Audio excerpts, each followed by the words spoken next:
Hello everyone, I am the Canadian Gaming Penguin. In the first guide episode I explained that there are different roles in Final Fantasy XIV. In this episode I will be going through the responsibilities that tanks have and things to watch or look for in dungeons. Some of these things include avoiding AOEs, ads, and other mechanic related things pertaining to the dungeons, and various heads-up display or HUD information. In order to keep the video length down, I decided to only focus on tanks in this episode, however much of this can be applied to the other roles, healer and DPS. The next guide video will be for healers and DPS. Let's get started! I will first start by talking briefly about skills and role actions, as I will be making reference to these later in the video. Skills are abilities that players can use against opponents, on themselves, on party members, and in some instances NPCs. Each class and job have their own set of skills that they can use. Role actions are special skills that each class or job can use that is associated with their role. As an example, if I open up the Actions and Traits menu under Character in the main menu, here and I select Actions, it will list the skills that I have access to as Paladin. The top of this list are the skills that are available as Gladiator, hence the class, and also Paladin is on the bottom portion, which is now visible as I now have the Paladin job unlocked. Otherwise, this would not be visible at all. Now, if we look to the left side, there is also a Role tab. If we select this will show the role actions that are available for Gladiator and Paladin. These role actions are skills that are available for all tank classes and jobs. Each role has a different set of role actions available to them. The role actions are divided as this: tanks, healers, melee DPS, physical ranged DPS, and magical ranged DPS. All skills have casting times and recasting times. The casting times range from instant to a few seconds. Some recasting times are shorter, while others are much longer. The recasting times are also known as cooldown periods for skills. Some skills share recast times with other skills. There is also what is called a GCD, Global Cooldown, on all skills. The GCD works as a pause effect in between using skills in or outside of combat. Some of the GCDs might be considered to not actually exist for some skills, as some skills have a cooldown period and cannot be recast immediately anyways.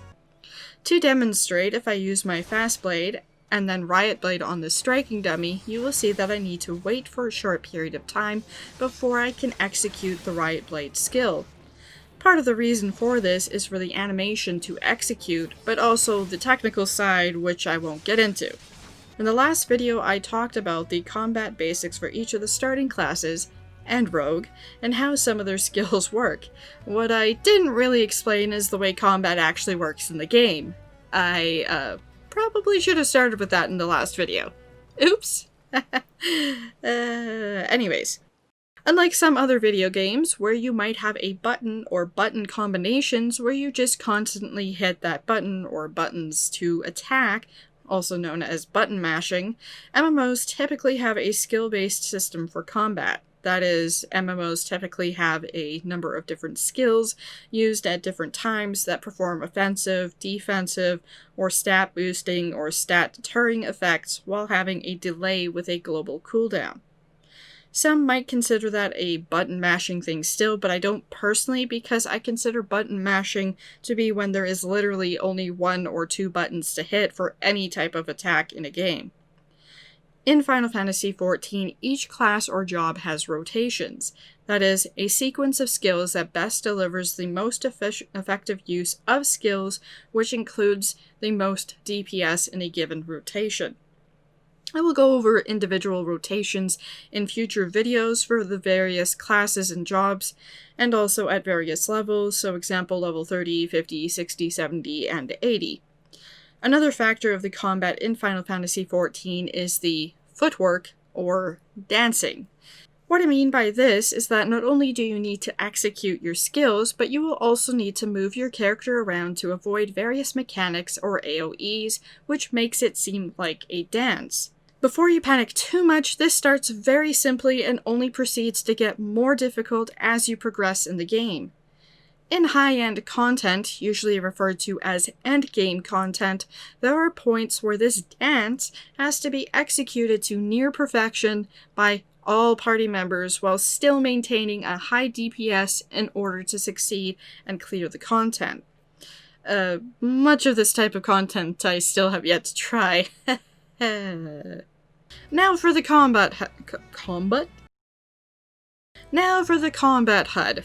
You may have noticed that when you are in combat, a few different things appear that are not typically visible when outside of combat. One such thing is the focus target bar. This shows the target that is being targeted by your target. Confusing, right? Well, it is, but isn't. To be more clear, say I'm looking at the striking dummy. You will see that there is no focus target bar, because I am not currently attacking the striking dummy. However, as soon as I do, you will see the focus target bar appear. Like so. As you can see, the striking dummy is now showing that it is targeting me, that is, my character. This is because I hold the most enmity against it currently. If another player came along and started attacking the same striking dummy and gained more enmity against it than what I had, we would see the focus target bar change to show the other player's name. One other thing you may have noticed is the enmity list. This list shows the enmity levels of the opponent or opponents that you are currently fighting against. Finally, you may have also noticed that as soon as you start to attack your opponent, the name of the target in the target ring changes color.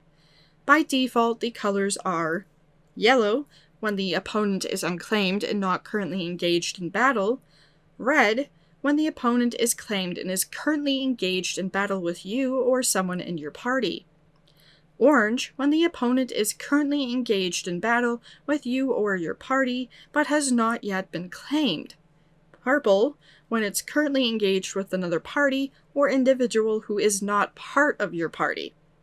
These colors and how they change can also be adjusted in the character configurations, so menu, character configurations, and under the display name settings,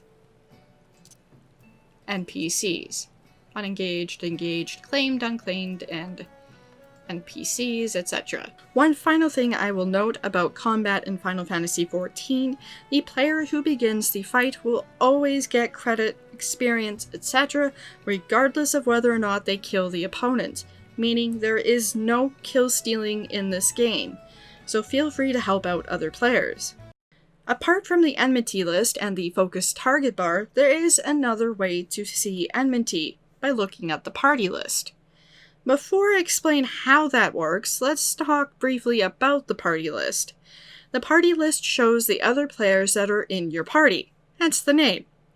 By default, the party members are listed in this order: tank or tanks, healer or healers, and finally DPS.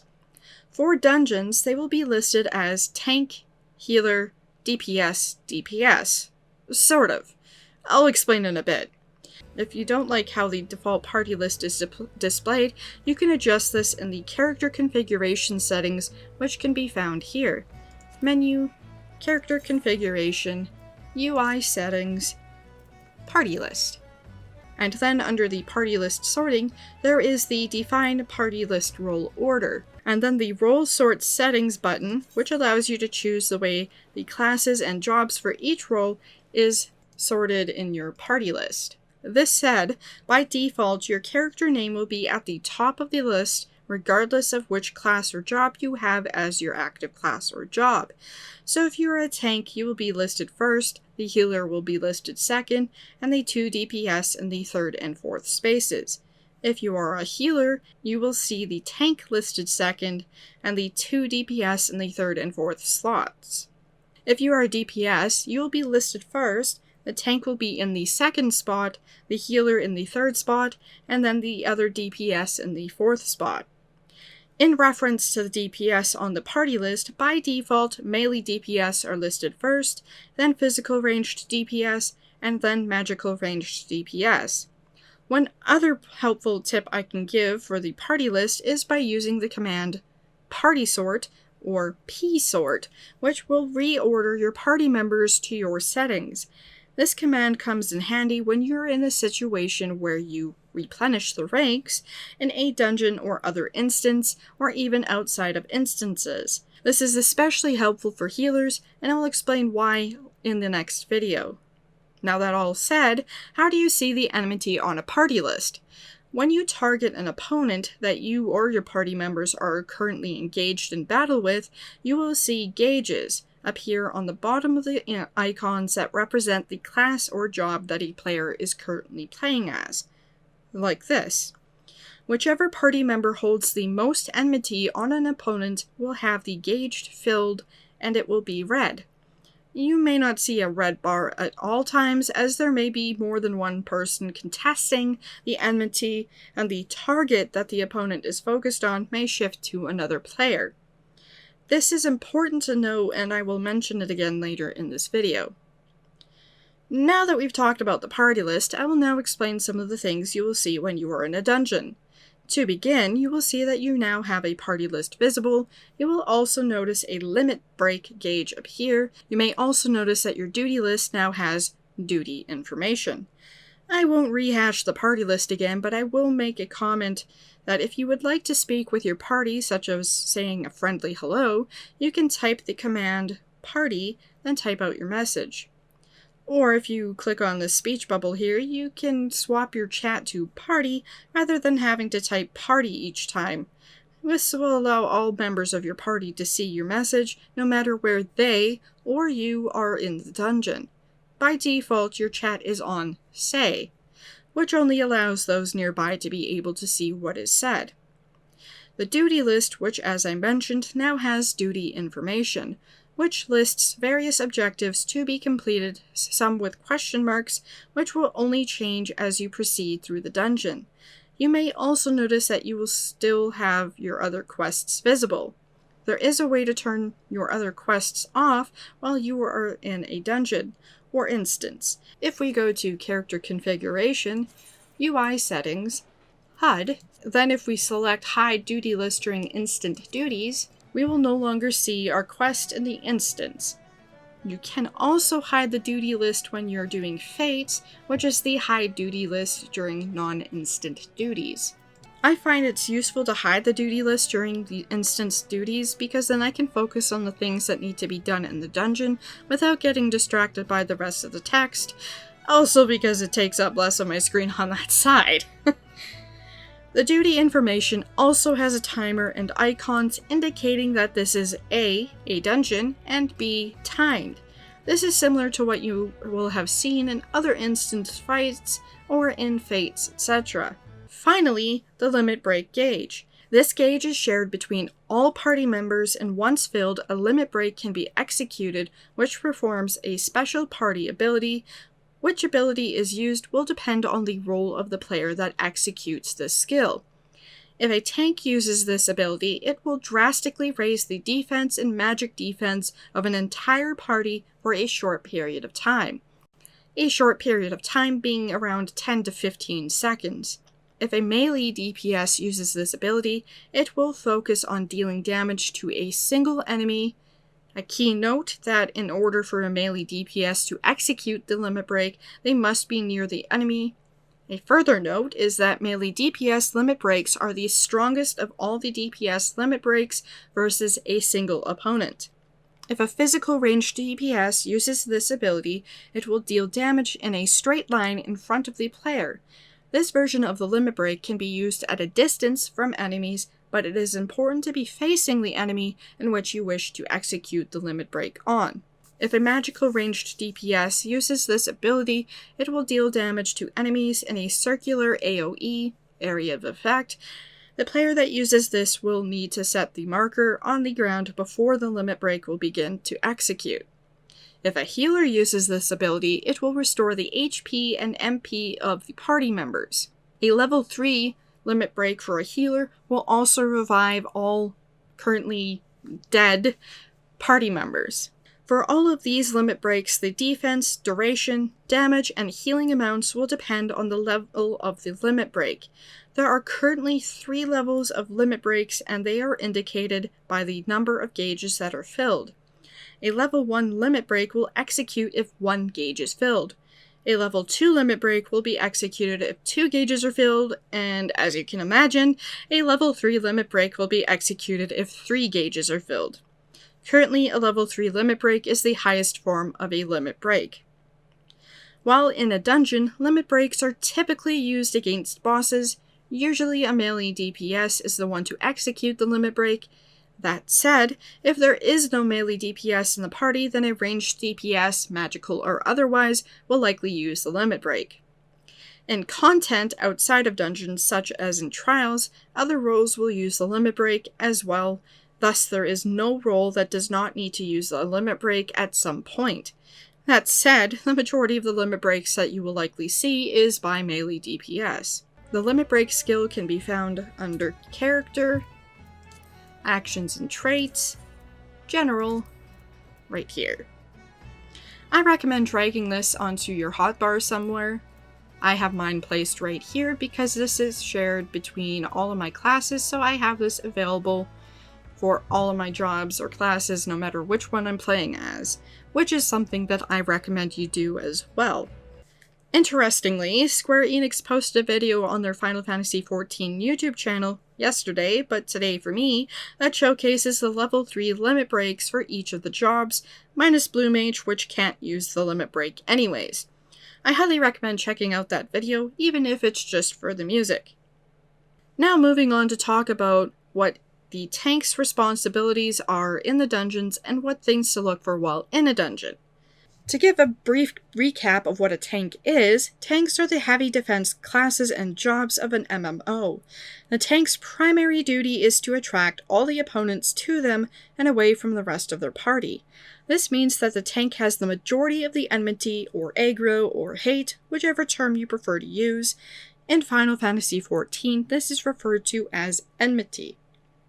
If the tank is successful in having the majority of the enmity, this means that they will receive the majority, if not all, the damage from the opponents. This will depend on what an opponent has for skills. For example, if an opponent used an AOE skill and anyone, be they tank, healer, or DPS, were in the range of that AOE skill, they will still take damage. If you are curious to know which classes and jobs are tanks in Final Fantasy XIV, I encourage you to watch the tank portion of the first guide video. There should be a card up on screen linked to that video. With that out of the way, let's get into how a tank might go about keeping enmity. There are certain weapon skills and abilities for tanks to keep enmity. The most important ability is the Tank Stance. The Tank Stance is an ability that significantly increases enmity generation. This ability should always be used when in a dungeon. On another note, in trials it will depend on if you are the main tank or off tank and or the specific mechanics for a trial, and whether or not you should have your Tank Stance on. I will go into more details on that in a future video when I talk about trials. For gladiators and paladins, the tank stance is Iron Will. For marauders and warriors, the tank stance is Defiance. For Dark Knight, the tank stance is Grit. For Gunbreaker, the tank stance is Royal Guard. The tank stance becomes available at level 10 for all of these classes and jobs. One thing for tanks to look for when entering a dungeon or trial is if their tank stance is on. This tank stance scales with your level, so you may need to apply it again each time you enter into a dungeon, or when your class or job level sinks to a lower level. The tank stance needs to be used only once in a dungeon or trial or wherever you may want to use it. The tank stance is permanently on until you use that skill again, which would turn it off. The skill details will also state this. The other exception is if you sink to a lower level, you will need to use the skill again to turn your tank stance back on, such as if you participate in Fates and have to sink down to it. You will also know that your tank stance is on by looking here, and or by looking at the HUD thing here, and each of the other tanks have their own. You can also adjust how this element is displayed in the HUD settings. If you're in a party, you will also be able to see it listed there beside your name or whomever is your tank in your party. In addition to the tank stance, there are certain skills for tanks to pay attention to, such as their skill to do damage to multiple opponents at once, also known as an AOE skill. This will help maintain enmity of all the opponents rather than just one. However, you do want to be careful to make sure that all the opponents are within the range of the AOE skill. Obviously, if there is only a single opponent, there is no reason to use this type of skill. The first AOE skill for each of the tanks is as follows. For Gladiators and Paladins, it is Total Eclipse. For Marauder and Warrior, it is Overpower. For Dark Knight, it is Unleash, and for Gunbreaker, it is Demon Slice. There will be additional AOE type skills that will unlock at higher levels for each of the tanks. Now that we've worked that out, there are additional skills that a tank will want to focus on. One such skill is a ranged attack that will increase enmity on a single opponent. This is especially helpful if you happen to lose the majority of the enmity on an opponent, or fail to gain enmity on an opponent, or even as your starting rotation to attract the opponents to you, so that you can get the majority of the enmity on them quickly. The ranged skill for each tank is, for Gladiator and Paladin, Shield Lob, for Marauder and Warrior, Tomahawk, for Dark Knight, Unmend, and for Gunbreaker, Lightning Shot. These skills are also especially helpful to use in combination with the role action, Provoke. The Provoke role action has the player gesture threatening, placing yourself at the top of a target's enmity list while gaining additional enmity. However, in order for the enmity to be maintained, you must be the next person to damage that opponent, which is why the ranged skill is helpful with this, especially if that person who has the enmity starts running away. And to those that do this, don't do that. No, seriously, don't do that.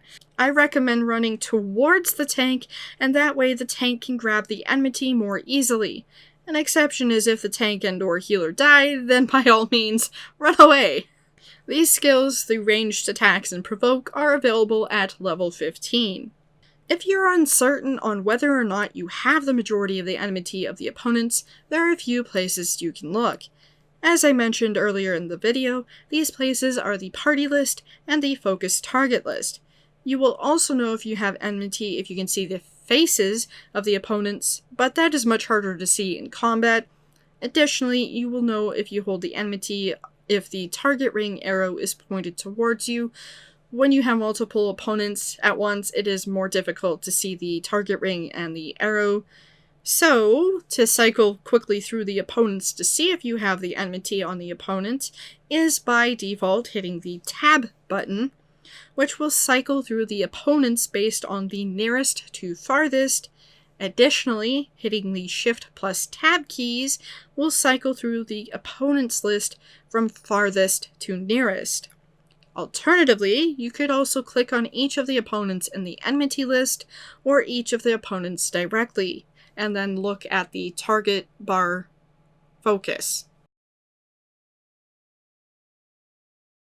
I usually use the tap button and look at the party list and see who has enmity on each of the opponents, and I will also use that to see if the enmity is being contested by other party members. For example, if another party member is attacking an enemy that I haven't hit in a while, that party member will likely, like 99% of the time, be generating a lot of enmity, and that opponent may shift its focus on that party member. Now, as you might imagine, this can be quite tedious. Another method, which is my preferred method, when initiating combat with opponents is to look at the opponents' names and see what colors they are. As I have not adjusted the colors in the settings, if I see that they are orange, I know that neither the other party members nor myself have claimed that opponent and that I should attack it as soon as possible, if I'm tanking, of course. If I haven't already completely confused you, there is one more piece of information that will help you with your tanking. Your position. Your position is also important. Once you have established enmity with all the opponents in the direct area, however many that is, you will want to turn them away from the rest of the party. This helps prevent your party members from taking damage. This is also helpful if one or more of your opponents has AOE skills. When you get more practice with tanking, this is something you will be able to do at the same time as getting the enmity of the opponents. You will know that they are faced away from the party if you see their faces. If your camera is zoomed out, which I recommend, you can see which direction the opponent is facing with the arrow via the target ring. By default, this option is on. I will note, again, as I said before, if you are facing multiple opponents, this is more difficult to see, but if you have the enmity on your opponents, you know that they're facing you. And thus facing away from your party. It is also important to try to have the enemies all in front of you, rather than in front, on the sides, behind you, etc., as this will help reduce the damage that you take. You also do not have to be standing in the ring, the target ring, just near it. This also applies to all other jobs, with a slight exception to ranged and casting classes and jobs, which clearly can use their ranged or casting skills from a further distance. Another important factor to tanking is damage mitigation.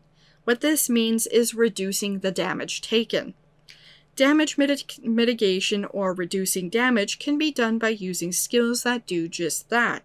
On a basic level, even your gear can help damage mitigation. You'll notice that the tank gear has a higher magic and defense rating as opposed to healing or DPS. As you level up, you will acquire more than one of these damage mitigating skills.